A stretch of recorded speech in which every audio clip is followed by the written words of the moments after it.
এই হচ্ছে মায়ের মন্দির। কত? 30 টাকা শ। 30 টাকা শ। মালাটা কত বলেন? 10 টাকা। ঠিক আছে।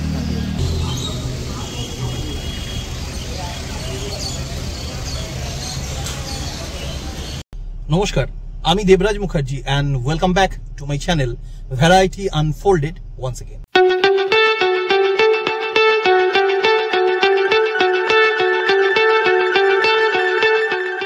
আজ আবারও একটা ছোট ট্রাভেল ব্লগ বলতে পারেন হতে চলেছে। ছোটখাটো একটা ডে আউটিং হবে আজকে বর্ধমানের দিকে যাব। এর আগের ভিডিওগুলোতে আমি আপনাদের কলকাতা যাওয়া এবং কলকাতা থেকে ফেরা, রাত্রিবেলায় ফেরার ভিডিও দিয়েছি।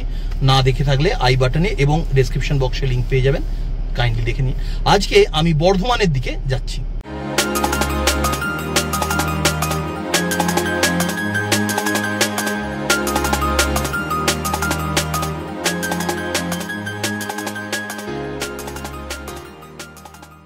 হচ্ছে যে বর্ধমান যাচ্ছি, দাঁড়ান রাস্তাটা একটু পেরিয়ে নিই। বর্ধমান যাচ্ছি আমি, কিন্তু আজকে আপনাদের যেটা দেখাবো সেটা হচ্ছে যে দুর্গাপুর এক্সপ্রেসওয়ে ধরে নয়। কলকাতা থেকে যদি কেউ আসতে চান তাহলে আমরা দুর্গাপুর এক্সপ্রেসওয়ে দিয়ে যাব না, আমরা ভেতরের রাস্তা মানে Delhi road, old Delhi road যেটাকে বলে, সেই রাস্তাটা ধরে যাব। কারণ দুর্গাপুর এক্সপ্রেসওয়েতে যে রাস্তার কাজ চলছে এটা আপনারা অনেকেই জানেন। যদি আমরা সেই দুর্গাপুর এক্সপ্রেসওয়েকে অ্যাভয়েড করতে হয় তাহলে ভেতরের রাস্তা অর্থাৎ ওল্ড দিল্লি রোড ধরে বর্ধমান যেতে কেমন পরিস্থিতি, রাস্তার কন্ডিশন কেমন, সেটাই আজ আপনাদের দেখাবো।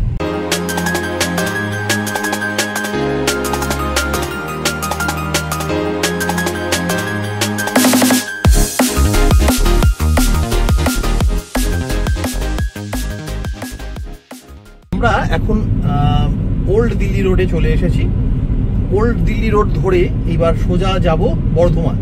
এখানে মেমারি মানে মগরা ফ্লাইওভার হয়ে আমরা মেমারি যাব। মেমারি থেকে আমি আরো ভেতরের রাস্তা দিয়ে যাব, মানে দুর্গাপুর এক্সপ্রেসওয়েতে একদমই উঠবো না। মেমারি থেকে রসুলপুর হয়ে দুর্গাপুর এক্সপ্রেসওয়ে ওঠা যায়, কিন্তু আমি সেটা উঠবো না। আমি একদম আপনার ভেতর দিয়ে নিয়ে যাব, আর সেখান দিয়ে নিয়ে গিয়ে আমি বর্ধমানে উঠবো, সেটাই আজকে আপনাদের দেখাবো।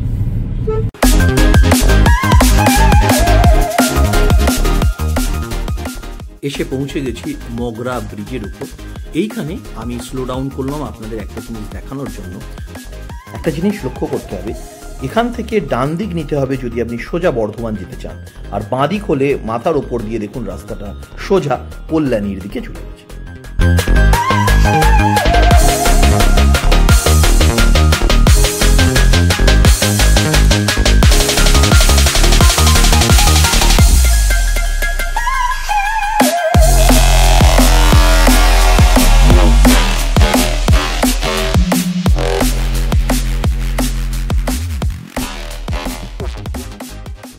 এসে উপস্থিত হলাম শিমলাগড় কালীবাড়ি। যারা এই রাস্তায় রেগুলার যান তারা তো জানেনই, এখানকার খুব জাগ্রত একটি মায়ের মন্দির হলো শিমলাগড় কালীমা। সেই শিমলাগড় কালী মন্দিরের সামনে এসে দাঁড়িয়েছি।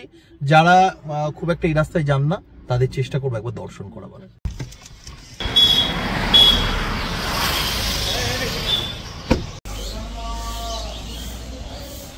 এই হচ্ছে মায়ের মন্দির।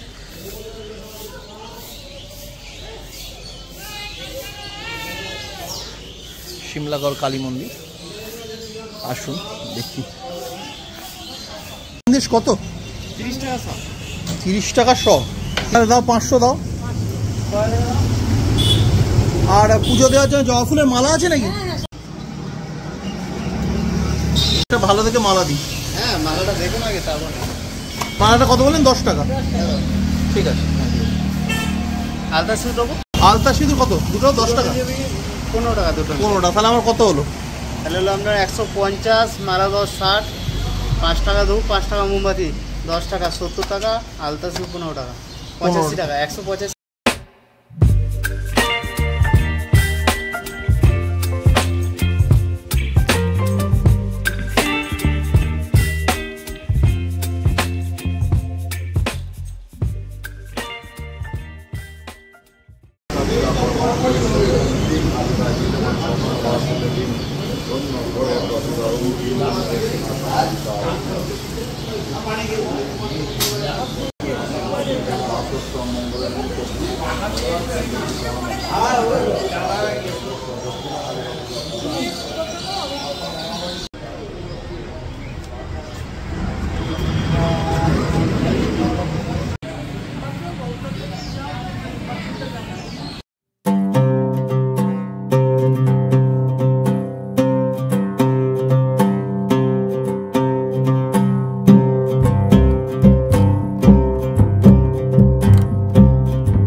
আমরা পুজো দিয়ে নিলাম, চলুন এবার এগোনো যাক।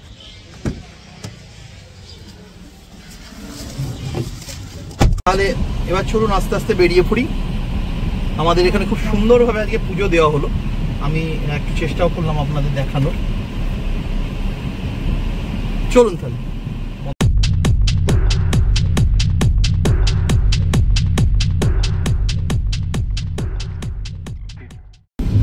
আজকে আমরা এই শিমলাগড় কালীবাড়িতে খুব সুন্দরভাবে পুজো দিতে পারলাম। এটা আজকে আমাদের এই যাত্রার একটা বিশেষ পাওনা বলতে পারেন। আমরা কেউই আশা করিনি যে এত সুন্দরভাবে পুজো দেওয়া হবে, এবং আমার সাথে আজকে আমার মাও রয়েছেন, মাও খুব খুশি পুজো দিতে পেরে।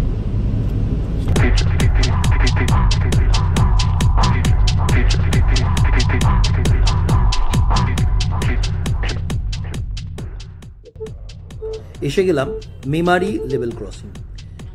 এই রাস্তায় যে দু একটা লেভেল ক্রসিং আছে, মোটামুটি 3টে লেভেল ক্রসিং আছে, তার মধ্যে মেমারির লেভেল ক্রসিংটা কিন্তু বেশ ভোগায়। মানে এখানে একবার গেট পড়ে গেলে 10 থেকে 25 মিনিট আপনাকে ওয়েট করতে হবে। ডান দিকে মেমারি স্টেশন, আর এই রাস্তা মানে এই লেভেল ক্রসিং পেরিয়ে আপনি সোজা চলে গেলে রসুলপুরের কাছে দুর্গাপুর এক্সপ্রেসওয়ে পেয়ে যাবেন।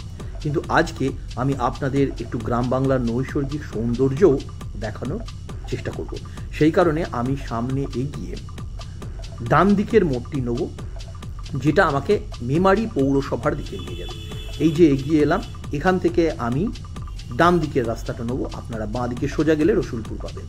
এই পথে সোজা হচ্ছে, আমি অ্যাকচুয়ালি এখন মেমারি পৌরসভার মধ্যে রয়েছি, এবং এখান থেকে সোজা আমি এগিয়ে গিয়ে গ্রাম্য রাস্তা ধরব, এবং এই বাঁ দিক থেকেই আমি গ্রাম্য রাস্তা পাবো, এবং সেখান থেকে সোজা যাব পাহাড়হাটি মোড়। সেই পাহাড়হাটি মোড় থেকে আবার বর্ধমানের পথে এগোবো।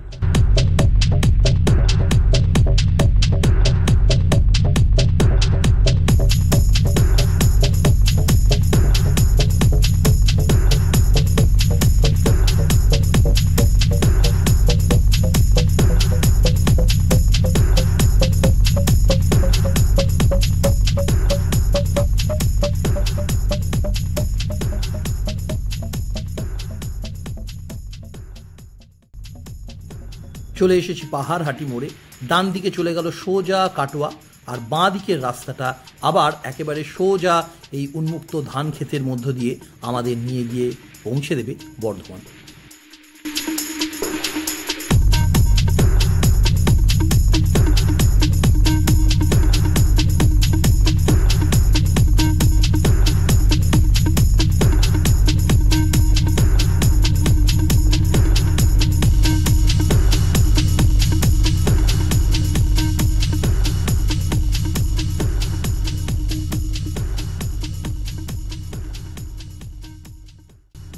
বাঁদিকে আবর্জনার পাহাড়টা একবার লক্ষ্য করুন। আমরা অলমোস্ট বর্ধমানের কাছে এসে গেছি।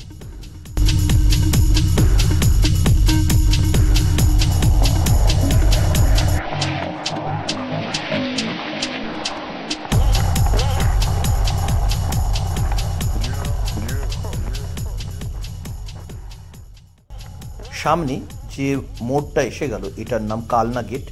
এখান থেকে আমরা ডান দিক নেব, এবং বর্ধমান স্টেশনের ওপর দিয়ে আমরা বর্ধমানে প্রবেশ করব।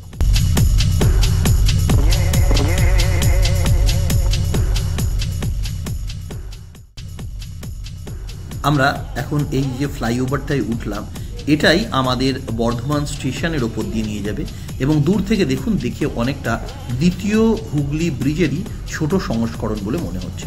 আমরা এখন ঠিক বর্ধমান রেলওয়ে স্টেশনের ওপর দিয়ে যাচ্ছি এবং এইখানে নেবে আমি এগিয়ে চলেছি কার্জন গেটের দিকে। কার্জন গেটের কাছে যে ডিস্ট্রিক্ট ম্যাজিস্ট্রেটের অফিস রয়েছে সেখানেই আজকে আমার কাজ আছে, তাই অ্যাকচুয়ালি আমি অফিসের কাজেই এখানে এসেছি। তার মাঝে আপনাদের এই এত সুন্দর যে একটা এখানকার রাস্তার যে একটা দৃশ্য সেটাই আমি চেষ্টা করলাম আপনাদের কাছে তুলে ধরা।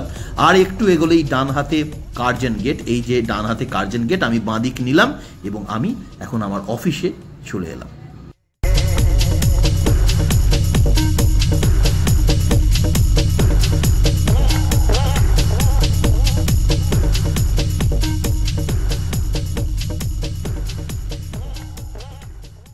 আর যেটা পরিশেষে বলতে হয়, এখানেই ভিডিওটা যেহেতু শেষ করব, নিচে ডেসক্রিপশন বক্সে অ্যাজ ইউজুয়াল আমার মিডিয়া হ্যান্ডেলস রইল, চাইলে ফলো করতে পারেন। আর ডেসক্রিপশন বক্সে আমি একটা গুগল ফর্মের লিঙ্ক দিয়ে রেখেছি, সেই ফর্মটা ফিল আপ করে আপনাদের অভিমত, আমার চ্যানেল সম্পর্কে আপনাদের গুরুত্বপূর্ণ অভিমত দয়া করে আমাকে জানাবেন। খুব তাড়াতাড়ি ফিরে আসবো নতুন আরেকটি ভিডিও নিয়ে। ততদিন পর্যন্ত সকলে সুস্থ থাকুন, ভালো থাকুন, নমস্কার।